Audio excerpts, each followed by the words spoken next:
Hey guys, what's up? It's Milkzonky and welcome to another episode of the Washington Wizards season. And unfortunately, we are past the All-Star break now. We're in February, so there might only be one or two more regular season games and then we might go straight to the off-season. And I probably would have uploaded more, but the problem is we are currently not in the playoffs, only 24 and 33. So I believe we're at the 10th or 11th spot in the Eastern Conference. We do move down to the 11th spot a few games after this one because I did simulate ahead a little bit, but basically what I'm trying to say is it does not look like we're going to be making the playoffs this year. So one thing that I might want to do is just move on to next season, maybe do like one more game and then go ahead and go into the offseason, try to rebuild this roster. I'm not really sure what happened because coming into the season we're ranked as like the 7th team overall, I believe, in the power rankings.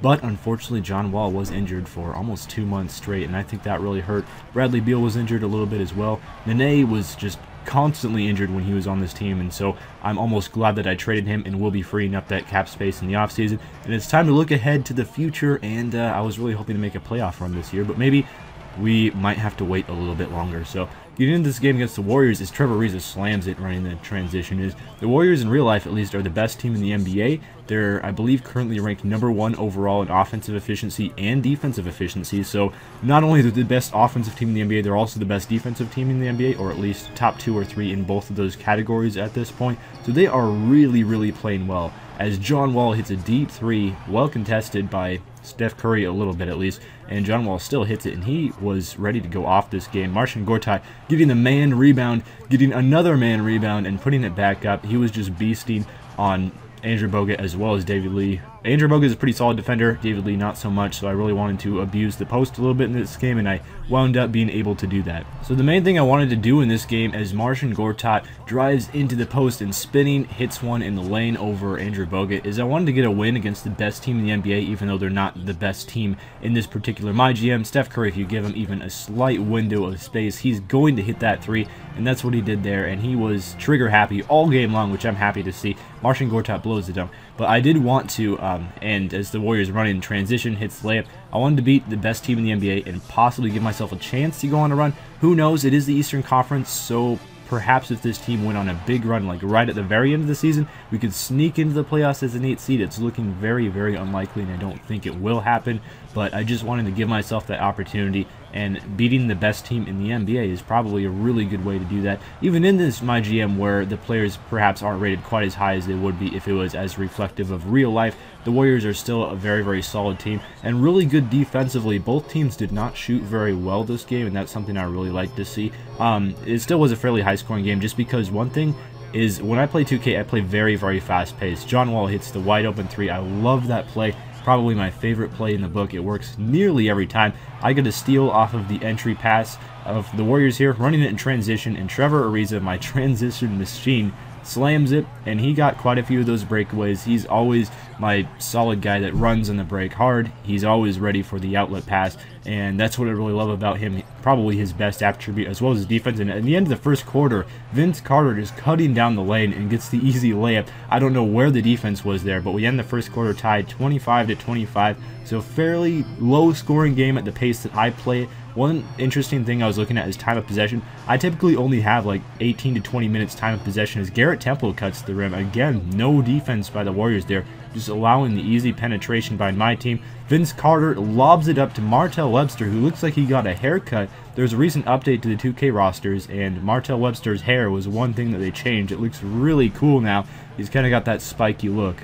So we got the bench mob here trying to fight off the Warriors, and when the Warriors bench is in, for some reason they left Klay Thompson in the game for the most part when their bench was running as a shooting guard. So most of the offense went through him, but my offense is going through Martell Webster again, getting an easy bucket in transition. He just laid it up. Pretty impressive, and not a whole lot of minutes. He was pretty good, and I think he's probably going to be my #1 guard off the bench. And right now at the moment, Jordan Crawford is hurt. He is normally my #1 scoring option off of the bench, and Martell Webster hadn't been playing a whole lot of minutes. So maybe I got to get him in the rotation. Maybe that might give us a spark a little bit. So we did miss Jordan Crawford in this game, but he'll be back soon. I believe it was just a sprained hand, like 2-week injury or something like that.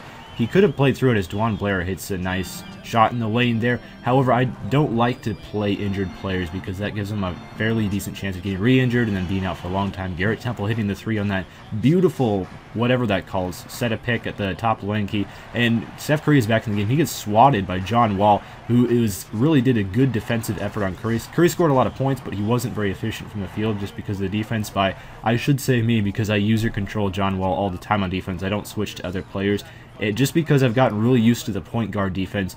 The point guard is probably the hardest position to guard. Is a good example of that there. I just sagged a little bit off of Steph Curry and he popped it. He was definitely not afraid to shoot those shots. Neither was Andre Iguodala, but he did not have a whole lot of success from three-point range. He missed most of his shots, and I am lobbing it to Trevor Ariza again. My man, in transition, he's running the break, and he slams down a reverse dunk on the lob, which is just beautiful to see. But I really do like the challenge that guarding the point guard position presents because there are a lot of really good point guards in the league. So I have to guard people like Steph Curry. Bradley Beal hitting the 3. He's just wide open. He did not get a whole lot of open looks this day, but the looks that he did have, for the most part, he made them count, which is always nice to see. Steph Curry, again, just slipping that screen there. Well, there wasn't a screen, but, you know, slipped when my player ran up against him, hitting the 3. And we go into halftime, and I don't know how I did this, but I held the Warriors to 42 points and only 15 out of 43 shooting, so my defense really stepped up, although my offense 21 of 53, you know, lacking a little bit there. So again, both teams are shooting around the 40% range. Warriors, I believe, were about 38% or so in the first half, so very good defense until then where I allowed Steph Curry another wide open shot. But for the most part, I think I played okay on him. And now I'm going to the other end and just punishing Steph Curry on John Wall, because as good as Steph Curry is offensively, he is not very good defensively, especially against a player that's 6'4" and super athletic. Steph Curry is just going to have a hard time against him. Although Steph Curry is much improved in real life, at least defensively this year, he still cannot contain John Wall, and neither can the Warriors team, as John Wall just gets a nice shot to go in the lane. But here, the Warriors are running the break, and Klay Thompson just flips it up and into the hoop on the easy pass from Steph Curry. But we are starting to build a bit of a lead against this Warriors team, still holding them, containing them defensively, and Trevor Ariza just slams it on Andre Iguodala, even though Andre Iguodala is known as a very good defender. Klay Thompson takes the 3, and he bricks it. That happened quite a few times tonight. Klay Thompson did not have the best night, and Bradley Beal just pulls up in transition. Not really a very good shot, but luckily I got an excellent release with him, so it doesn't matter. Steph Curry can fade away 3. It does not go down, and I'm actually showing a few missed shots, just to kind of emphasize the fact that the Warriors were taking a lot of threes and they had a lot of misses, which I think is a big reason for why my lead was building. And Luol Deng gets the slam into the paint. And one thing that I got really lucky on is the Warriors took, you know, most of the threes they were taking were contested, but they did take some open ones as well that just didn't drop. And I'm sagging off Steph Curry here for some reason. Probably not a very wise plan. Luckily, he didn't burn me with that one this time. And finally, Andre Iguodala gets one to drop. I think that was his first or second 3 of the game. He was really struggling tonight. He was not shooting very well from the field.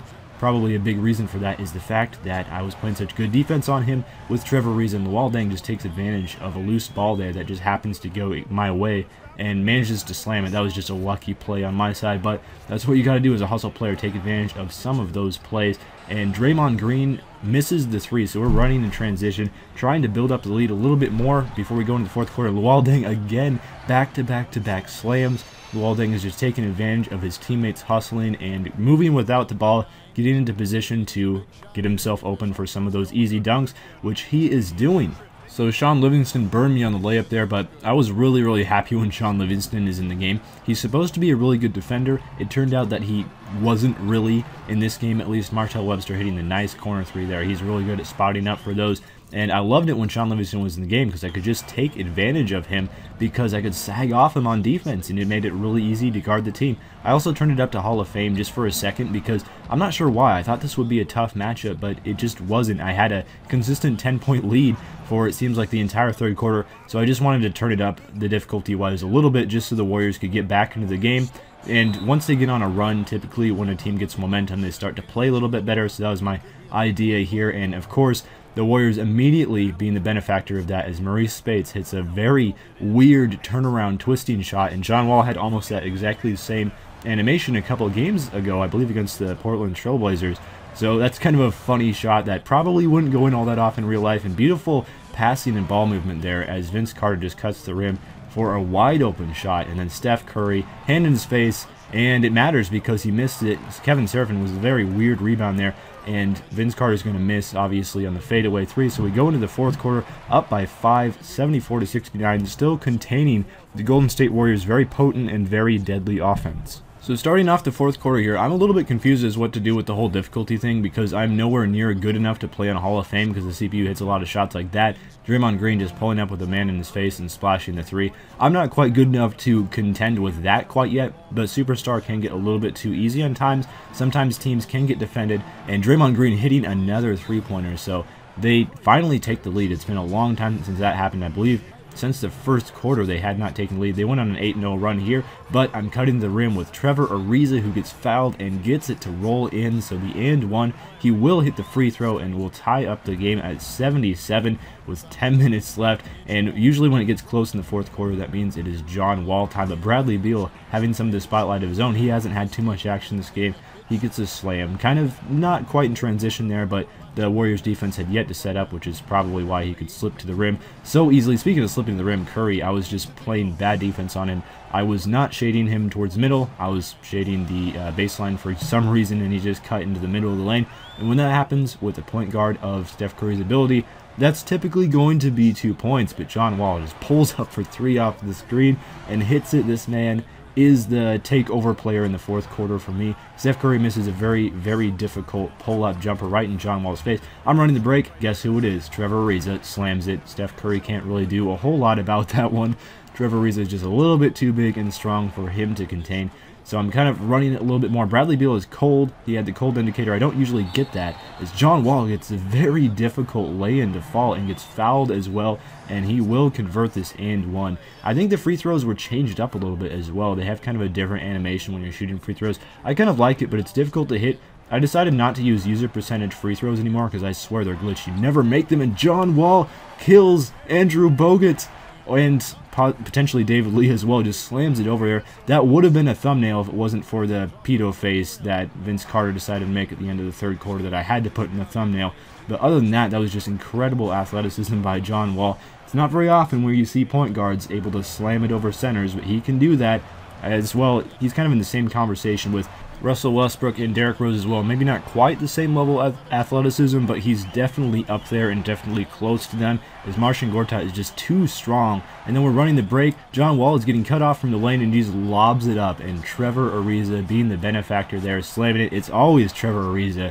I swear this guy is just everywhere. That was a very nice pass by John Wall because he was kind of fading towards the three-point line as he made that pass, so I was a little bit sketchy about it. Sometimes the CPU can defend those, but I left Klay Thompson open, although luckily he didn't get the pass, and Steph Curry only hits the 2-point shot, so we're getting down to crunch time here. About a minute left in the game. It's getting close. We're up against the Warriors, a very good 3-point shooting team, so I don't want to give up threes, and Steph Curry just pulls it for 3, and he splashes it, so it's 96-96. We're tied up with 45 seconds left. I had to call a timeout, of course. After a free throw, the Warriors have the ball yet again, and David Lee just posterizes Marcin Gortat. I did not know that David Lee could get up like that anymore. He's getting a little bit old. He's like 34 or something. He's getting up there in age. Marcin Gortat gets the friendly roll to go in the jumper. I was very glad that that one dropped.